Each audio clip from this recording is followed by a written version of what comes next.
En el corazón helado de Stalingrado, un solo disparo cambió el curso de una guerra, y el destino de un hombre que jamás imaginó convertirse en leyenda.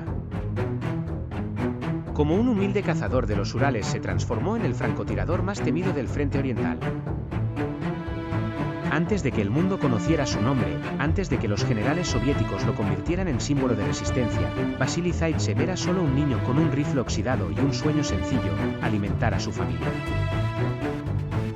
Nació en el año 1910, en la remota aldea de Yelinka, enclavada entre los bosques y montañas de los Urales, donde el invierno duraba más que la esperanza y la caza era la única forma de sobrevivir. Su abuelo le enseñó a disparar antes de que supiera leer, le mostró cómo el viento traiciona al tirador, cómo la nieve delata al rastro del lobo, y cómo la paciencia es más letal que la pólvora. Creció en una época de transformaciones brutales: la Revolución Rusa de 1917, la Guerra Civil que siguió, y luego la ascensión de Stalin, que reconfiguró cada rincón del imperio zarista en una máquina industrial al servicio del Estado. Vasily, como tantos jóvenes soviéticos, fue absorbido por ese sistema. A los 18 años, se alistó en la Armada Soviética, no como soldado de infantería, sino como contable en la base naval de Vladivostok. Allí, lejos del frente, su vida parecía destinada a transcurrir entre papeles, cifras y el monótono rumor del Pacífico. Pero el destino no siempre respeta los planes del Estado. En el verano de 1941, Hitler lanzó la Operación Barbarroja, la invasión más ambiciosa y brutal de la historia moderna. 3 millones de soldados alemanes cruzaron la frontera soviética en una ofensiva relámpago que arrasó ciudades, ejércitos y esperanzas. La Unión Soviética, sorprendida y desorganizada, retrocedía a toda prisa. Y en medio del caos, Vasily Zaitsev, ahora con 31 años, tomó una decisión que lo sacaría de la contabilidad para siempre. Voluntariamente, solicitó ser transferido al frente. No por gloria, ni por ideología, sino por una lealtad instintiva hacia su tierra, hacia esos bosques que lo criaron, hacia ese frío que lo endureció. Nadie en el alto mando prestó mucha atención a su solicitud, hasta que llegó a Stalingrado. Stalingrado. Una ciudad que no era solo un punto en el mapa, sino un símbolo. El nombre del líder soviético tallado en piedra, acero y sangre. Para Hitler, su caída significaba el colapso moral del enemigo. Para Stalin, su defensa era cuestión de honor nacional. Y en ese infierno urbano, donde cada escombro se escondía una trinchera y cada ventana, un francotirador, Vasily Zaitsev descubriría que su verdadero talento no era cazar lobos, sino hombres. En Stalingrado, los muertos no se entierran, se congelan en el suelo, se mezclan con los escombros y se convierten en parte del paisaje. Pero entre tantos cuerpos anónimos, uno solo bastó para encender una guerra dentro de la guerra. ¿Quién era el francotirador alemán que desafió a Zaitsev, y por qué su identidad sigue envuelta en sombras? Cuando Vasily Zaitsev llegó a Stalingrado en el otoño de 1942, la ciudad ya no era una urbe, sino un cementerio vertical. Las calles estaban cubiertas de ceniza, hielo y restos humanos. Los edificios, convertidos en fortalezas improvisadas, cambiaban de manos varias veces al día. En ese caos, donde la vida valía menos que una bala, Zaitsev descubrió algo inesperado: su instinto de cazador no solo le permitía sobrevivir, le permitía matar con precisión quirúrgica. Sus primeros disparos no fueron espectaculares. 3 soldados alemanes, abatidos en 3 días distintos, cerca del Volga. Pero lo que llamó la atención del Estado Mayor no fue la cantidad, sino la técnica. Disparos a más de 800 metros, sin apoyo, sin repetición. Cada tiro, un mensaje. Cada muerto, una advertencia. Pronto, los oficiales soviéticos vieron en él algo más que un soldado, vieron propaganda viva. En una guerra donde la moral se desmoronaba más rápido que los muros de la ciudad, necesitaban héroes. Y Zaitsev, con su mirada tranquila y su acento rural, era perfecto. Lo promovieron, lo entrevistaron, lo fotografiaron. Su rostro comenzó a aparecer en periódicos del frente, en carteles pegados sobre paredes agujereadas por metralla. «Aprende del camarada Zaitsev», decían los lemas. Cada bala, un enemigo menos. Pero la fama tiene un precio. Y en el otro bando, alguien tomó nota. Según los relatos soviéticos, y más tarde, la película que lo inmortalizó, Berlín envió a su mejor francotirador para eliminar a Zaitsev, un misterioso oficial de la Wehrmacht llamado Erwin Konig. Coronel de la Escuela de Francotiradores de Berlín, un asesino frío y metódico cuya única misión era restaurar el honor alemán en Stalingrado. Se dice que llegó con un fusil Mauser Carabiner 98K equipado con mira telescópica, un uniforme impecable, y una lista con un solo nombre. Durante días, ambos hombres se acecharon sin verse. Zaitsev usaba tácticas aprendidas en los bosques, camuflaje con nieve, señuelos hechos de trapos, movimientos erráticos para confundir al enemigo. Konig, por su parte, parecía anticipar cada trampa. Disparaba con una precisión casi sobrenatural, eliminando a observadores soviéticos y francotiradores novatos con una frialdad que helaba más que el invierno ruso. El duelo alcanzó su clímax en la llamada Fábrica de Ladrillos Rojos, un complejo industrial convertido en laberinto de hormigón y muerte. Ciego, herido y abandonado en un hospital de campaña, Vasily Zaitsev escuchó una voz que no debería existir. Era un fantasma del pasado, o la prueba de que su mayor enemigo nunca había muerto. El invierno de 1943 en Stalingrado no solo congelaba los ríos, congelaba el tiempo. Todo parecía detenido bajo una capa de nieve y silencio. Pero en el sótano de un antiguo edificio escolar convertido en hospital de campaña, el tiempo seguía su curso para Vasily Zaitsev. Herido por una esquirla de mortero durante un bombardeo alemán en enero de ese año, había perdido la vista temporalmente. Los médicos no estaban seguros de si recuperaría la visión. Para un francotirador, la ceguera no era solo una discapacidad, era una sentencia. Durante días, Zaitsev permaneció inmóvil en una camilla, rodeado por el gemido de los heridos y el olor a gangrena. Su mente, sin embargo, no descansaba. Repasaba cada disparo, cada movimiento, cada error. Y en medio de ese torbellino de recuerdos, escuchó aquella voz. Baja, serena, con acento alemán impecable. No gritaba. No amenazaba. Solo susurró, como si compartieran un secreto: el duelo no ha terminado. Los soldados soviéticos que custodiaban el hospital juraron no haber visto a ningún prisionero cerca de su cama. Tampoco había registros de oficiales alemanes capturados con esas características. ¿Fue una alucinación provocada por la fiebre? ¿Un eco de su conciencia culpable? ¿O, acaso Erwin Konig, o quien quiera que fuese, seguía vivo? Mientras Zaitsev luchaba contra la oscuridad, el mundo exterior celebraba su victoria. La batalla de Stalingrado había terminado en febrero de 1943 con la rendición del Sexto Ejército Alemán, el mayor desastre militar de la Wehrmacht hasta entonces. La Unión Soviética había detenido el avance nazi, y Zaitsev, aunque ausente, era elevado al rango de símbolo nacional. Sus hazañas se enseñaban en academias militares. Niños escribían cartas a el francotirador del Volga. Incluso Stalin, rara vez generoso con elogios, ordenó que se le otorgara la más alta distinción del Estado, Héroe de la Unión Soviética. Pero el honor no cura las heridas del alma. Cuando, tras semanas de tratamiento, Zaitsev recuperó parcialmente la vista, supo que ya no podía regresar al frente como antes. Sus ojos, aunque funcionales, ya no tenían la agudeza necesaria para un francotirador de élite. El Ejército Rojo, sin embargo, tenía otros planes para él. En lugar de enviarlo de vuelta a las trincheras, lo destinaron a una misión diferente: entrenar a una nueva generación de francotiradores. Así nació la Escuela de Francotiradores de Zaitsev, establecida en los alrededores de Moscú. Allí, enseñó no solo técnicas de tiro, sino filosofía del combate silencioso, paciencia, observación, psicología del enemigo. Formó a más de 30 francotiradores, muchos de los cuales se convirtieron en leyendas por derecho propio. Entre ellos, destacaba una joven mujer llamada Lyudmila Pavlichenko, aunque ella ya tenía su propia fama antes de conocerlo. Lo que pocos saben es que Zaitsev insistía en una regla fundamental: nunca disparen por matar. Disparen por ganar la guerra. Un diario quemado, una frase en alemán y una misión que nunca fue lo que parecía.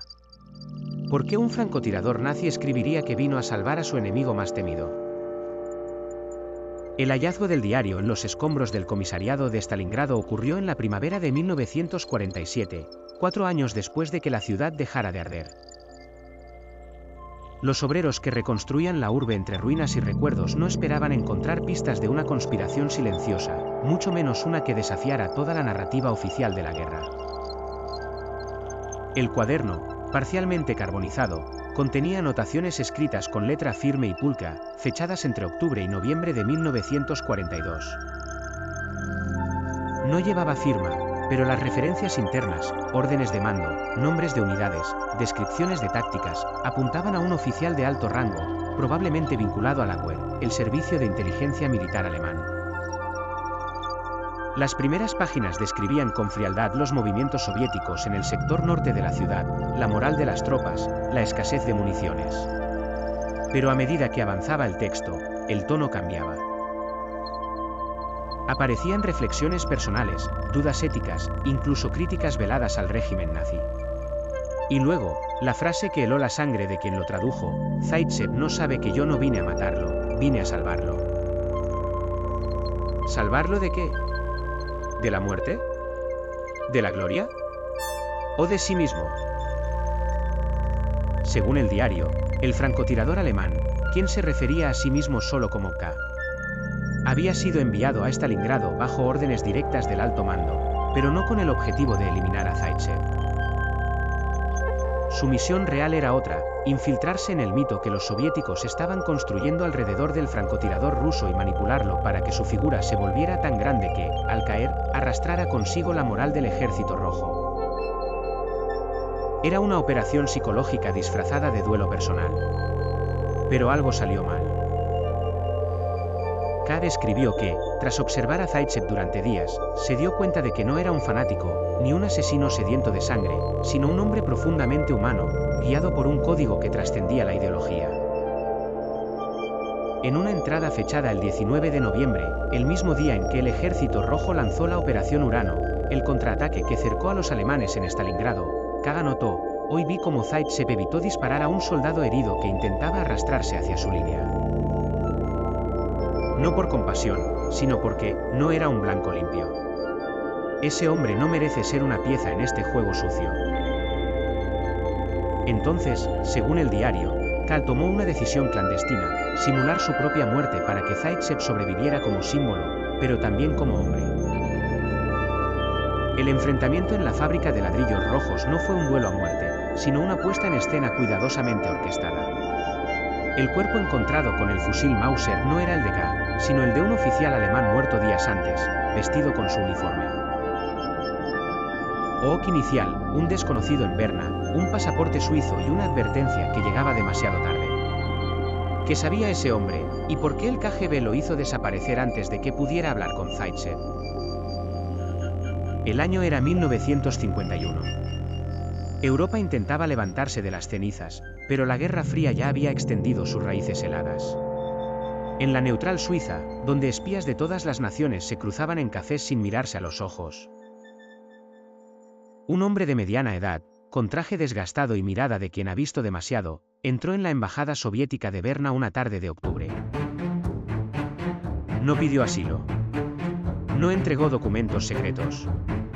Solo dijo 3 palabras: necesito a Zaitsev. Los guardias lo tomaron por un lunático. Vasily Zaitsev, en ese momento, era instructor en la Academia Militar Frunze de Moscú, retirado del frente pero aún bajo la protección del Estado. No recibía visitas extranjeras. Menos aún de civiles anónimos. Pero el hombre insistió. Mostró una fotografía descolorida, 2 figuras entre escombros, una con uniforme soviético, la otra con casco alemán caído, tomada en Stalingrado. En el reverso, una nota escrita a mano: él sabe la verdad. Antes de que pudieran contactar a Moscú, agentes del KGB, siempre presentes en misiones diplomáticas, interceptaron al visitante. Lo llevaron a una habitación sin ventanas en el sótano de la embajada. Durante 48 horas, lo interrogaron. Él no reveló su nombre real, solo se identificó como Hoffman, exoficial de inteligencia de la web. Afirmó que había trabajado con K durante la guerra y que, tras la rendición alemana, K se había refugiado en Austria bajo una identidad falsa, dedicado a vigilar que Zaitsev no fuera eliminado por facciones dentro del propio régimen soviético que lo consideraban un símbolo peligroso. Según Hoffman, Stalin nunca confió del todo en los héroes populares. Prefería mártires silenciosos a leyendas vivas. Y Zaitsev, con su carisma, su independencia y su creciente influencia entre los jóvenes oficiales, era visto por algunos en el Politburó como una amenaza potencial. En 1948, se había planeado un accidente durante un ejercicio de entrenamiento. Pero alguien lo frustró. Alguien que conocía los movimientos del KGB antes que ellos mismos. Hoffman aseguró que K había estado en contacto con antiguos aliados de la web que, tras la guerra, se integraron en las nuevas agencias de inteligencia occidentales. No por lealtad a Occidente, sino por una obsesión personal, proteger al único hombre que, en medio del caos de Stalingrado, le recordó que la humanidad aún existía. Pero el KGB no creyó una palabra. O tal vez sí, y por eso actuó con más rapidez. La mañana del tercer día, Hoffman desapareció. No hubo registro de su salida. No hubo cuerpo. Solo una nota en el archivo interno del KGB, clasificada como Operación Silencio, fuente neutralizada. Información no verificable. Caso cerrado. En Moscú, Zaitsev nunca supo del incidente. El régimen soviético, maestro en borrar rastros incómodos, enterró el asunto como tantos otros. Pero algo cambió en Vasily a partir de entonces. Una tumba en Volgogrado, una flor marchita y un diario que no debería existir. ¿Qué revelaba esa última página, y por qué el hombre que la escribió eligió ese momento para mostrar la verdad? El año era 1974. La Unión Soviética celebraba el 30º aniversario de la victoria en Stalingrado con desfiles, estatuas y discursos grandilocuentes. Pero en un rincón olvidado del cementerio de Mamayuk-Kurgan, un anciano de cabello plateado y manos temblorosas se arrodilló frente a una tumba sencilla, Nikolai Kulikov, francotirador, caído en defensa de la madre patria, noviembre de 1942. Nadie lo reconoció. Nadie lo detuvo. Dejó una flor blanca, una campanilla de invierno, rara en pleno verano, y, junto a ella, un cuaderno de cuero negro, idéntico al hallado décadas atrás en los escombros del comisariado. Pero esta vez, la última página no estaba quemada. Estaba escrita con tinta fresca, como si hubiera sido completada esa misma mañana. La confesión era clara, directa y devastadora. Mi nombre no es Erwin Konig. Nunca lo fue. Soy Hans von Schilling, exteniente de la web. Mi misión no era matar a Zaitsev, sino estudiarlo. El alto mando creía que si entendíamos cómo un simple soldado podía elevar la moral de un ejército entero, podríamos replicar su efecto en nuestras filas. Pero al observarlo, comprendí algo más profundo: Zaitsev no luchaba por Stalin, ni por el comunismo. Luchaba por Kulikov. Por cada hombre que caía a su lado. Por la idea de que, incluso en el infierno, un ser humano puede elegir ser decente. El texto continuaba: cuando Kulikov murió, no fue por mi bala. Fue por la suerte ciega de la guerra. Yo estaba apostado en el edificio opuesto, sí, pero no disparé. El tiro que lo mató vino del norte, de una ametralladora alemana que cubría un avance de infantería. Zaitsev me vio, y me culpó. Yo lo dejé creerlo. Porque si pensaba que me había vencido, sobreviviría. Y la Unión Soviética necesitaba que sobreviviera. La revelación más impactante venía al final: nunca hubo duelo. Solo teatro. Yo simulé mi muerte porque sabía que, si desaparecía, Zaitsev se convertiría en leyenda. Y las leyendas ganan guerras. Durante años, evité que lo eliminaran, primero los nazis, luego los stalinistas. No por lealtad a una nación, sino a un principio. Hoy, viejo y cansado, regreso para decir la verdad, no a él, sino a Kulikov. porque fue el verdadero héroe, el que dio su vida sin pedir gloria. El diario fue encontrado al día siguiente por un guardia del cementerio. Alarmado por su contenido, lo entregó a las autoridades locales, que, tras consultar con Moscú, lo clasificaron inmediatamente como material subversivo. Fue archivado en el fondo especial del KGB, accesible solo a altos funcionarios del partido. Zaitsev, ya retirado y viviendo en Kiev, nunca lo vio. Pero alguien sí lo leyó. Y tomó nota. En 1976, 2 años después del hallazgo, un historiador soviético llamado Yuri Lebedev publicó un artículo en una revista militar, cuestionando la veracidad del duelo entre Zaitsev y Kony. En el ataúd de un héroe soviético, una bala alemana y una nota en un idioma enemigo. ¿Quién la colocó allí, y cómo supo que Zaitsev ya no necesitaba protegerse? La muerte de Vasily Zaitsev en diciembre de 1991 coincidió con el colapso de la Unión Soviética. Mientras las banderas rojas eran arriadas y los archivos del KGB se abrían al viento de la nueva Rusia. El cuerpo del legendario francotirador fue trasladado desde Kiev hasta Volgogrado, la antigua Stalingrado, para ser enterrado en el lugar que lo convirtió en mito, Mamayu Kurgan. Allí, entre héroes anónimos y generales olvidados, descansaría el hombre que, con un fusil y paciencia, había ayudado a detener el avance nazi. Pero durante los preparativos del funeral de Estado, un detalle inquietante sacudió a los pocos que lo notaron. En el forro interior del ataúd, cuidadosamente cosida entre la tela roja, había una bala del calibre 7,92 milímetros, el mismo usado por los fusiles Mauser alemanes, con la punta pintada de rojo, como si hubiera sido bañada en sangre simbólica. Junto a ella, una pequeña tira de papel con una frase en alemán impecable: "Ahora descansamos juntos". No había huellas. No había testigos. Los oficiales encargados del protocolo juraron que nadie ajeno al círculo familiar había tenido acceso al féretro. Y sin embargo, allí estaba, la firma silenciosa de un fantasma que había seguido a Zaitsev desde las ruinas de Stalingrado hasta su último aliento. Las investigaciones posteriores, llevadas a cabo por historiadores independientes en los años 90, revelaron algo aún más desconcertante. El tipo de tinta usada en la nota coincidía con la empleada en documentos del Acuerdo de los años 40. Pero también con la tinta de una carta enviada desde Viena en 1989, interceptada por el KGB y archivada como correspondencia sospechosa. En esa carta, un remitente anónimo escribía: "Él está cansado. Pronto dejará de luchar. Cuando eso ocurra, cumpliré mi última promesa". ¿Quién era ese guardián invisible? Hans von Schellin, el misterioso oficial de la KGB que nunca apareció en los registros oficiales. ¿O era otra persona, un discípulo, un heredero de su misión? Lo que sí se sabe es que, tras la caída del muro de Berlín, antiguos agentes de inteligencia occidental comenzaron a hablar de una red informal de vigilantes de la memoria, compuesta por exoficiales de ambos bandos que, tras la guerra, decidieron proteger a ciertos individuos cuyas vidas representaban un equilibrio frágil entre la verdad y la propaganda. Zaitsev, según estas fuentes, era uno de los nombres en esa lista. Incluso hay indicios de que, en 1987, durante la era de la Glasnost, un hombre mayor se reunió brevemente con Zaitsev en un parque de Moscú. Testigos describieron a un extranjero de acento alemán que le entregó un sobre y se marchó sin decir una palabra.